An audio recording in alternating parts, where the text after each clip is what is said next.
Let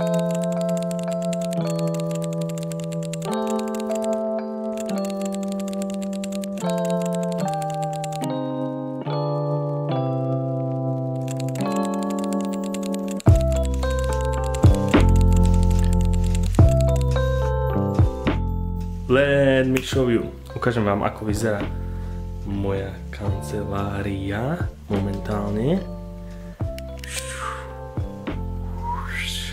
Toto je môj prenosný station. Minidox. Môj notebook, ktorému už pomaly odchádzajú pixely. Tu máme nové náčinie na fotografovanie. A nový ruksák fotografický od mojej manželky. Ďakujem veľmi pekne, miláčik. A yeah. Už that's it.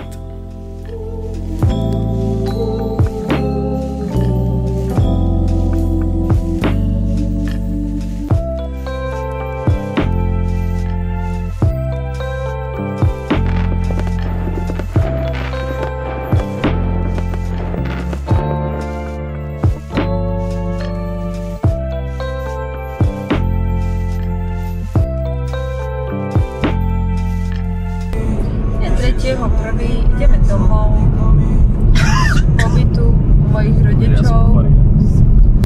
Ja som chcel povedať, že všetko najlepšie do môjho ruka všetkým, najmä hejterom, aby im bolo lepšie.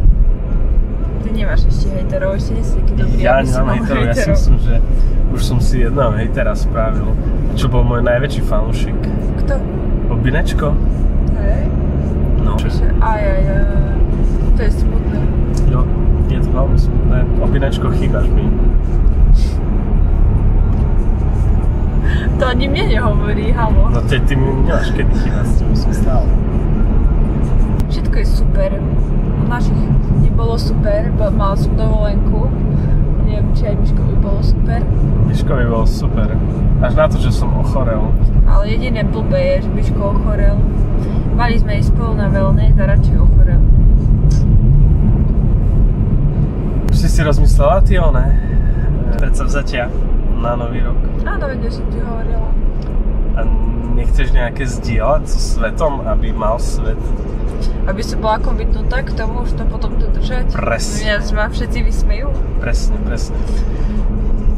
Bože. Kde je to tajde? No, tak chcela by som začať šoférovať v Košiciach. Lebo mimo Košice až tak nebojím, ale v Košiciach sa bojím šoférovať. Proste celkovo začať šoférovať tento rok. Rozmýšľam nad kondičnými jazdami, ale rozmýšľam, že až keď troška pominie sneh, to už také viac safe, február alebo marec by som to mohla dať. Toto je akože asi najväčšie predsavzatie, ktoré by mi zmenilo život. Ináč si myslím, že sa hýbam celkom dosť, ale chcela by som pridať ešte tie voľbie, čo mám, nejaký pohyb, že buď prechádzka, alebo ísť behať, alebo korčule, alebo podľa toho, aké bude ročné obdobie. Ale chodíme s Miškom proste čižiť pondelok, stredu, niekedy piatok a utorok, štvrtok nemám nič, tak to by som chcela ešte niečo zaradiť. Takže Miško skončí v práci a Marika pôjde si zabehať. Na pohodku. To zvládnem bez Miša. Samozrejme. Chcela by som ísť na 2 výlety v tomto roku, keďže mimo Slovenska, o ktorých už som Miškovi hovorila. Teraz ešte potrebujem nadchnúť, že aj on tam chce ísť. A myslím, že by nám bolo super, lebo mali už je parťák. A ešte by sme to stihli pred 2 rokmi, takže ešte máme zadarmo hodinku, nie? Hej, vlastne dovolenkujeme celý rok, non-stop. Máš taký pocit? Takže keď všetci nedovolenkujú, tak vtedy dovolenkujeme na druhú.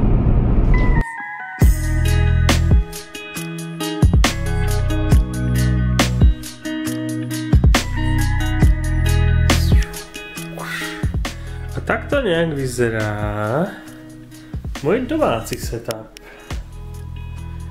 Yeah! Look at that, juicy. A tu na môj najväčší productivity booster, a teraz poďme strihať. No, Miško, ty nám niečo zazdieľaj. No. Ja, keďže som si kúpil novú kameru, tak sa musím komitnúť k tomu. Chcel by som začať tým, že aspoň jedno video za 2 týždne, alebo 2 videá na mesiac. Ale aké videá? Akože vlog, alebo... Takéto úplne proste tristy, blbosti, A kto to bude pozerať? kľudne krátke, 3-4 minútové. Spitik povedal, že on by si pozeral moje videá. To je blbosť. Takže Spitik to bude pozerať. Ale nie, u teba je viacej mi k tebe sedí, akože ten content programovací, vieš. Hej, akože programovací content môžeme robiť, ale na programovací content musíme vymyslieť akože čo. Ja by som veľmi chcel, možno by som mohol urobiť nejaký kurz. Jeden skúsiť, že ako to... Poprvé vyskúšať si to, že aké to je nahrať taký kurz a po druhé vidieť ako keby záujem ľudí o kurz. Ale... To veľa dostupného, ale tak ty by si to robil v slovenčine, nie? Hej. Pridať tomu takúto moju, vieš, môj názor, môj opinion na svet a tak. Lebo to není len tak dostupné na internete zatiaľ.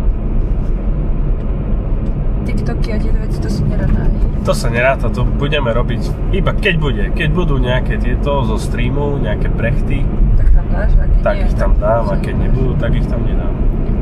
Dobre. A koľkokrát chceš streamovať do týždňa? Sa oplatí, že 2-krát? No 2-krát, 3-krát určite.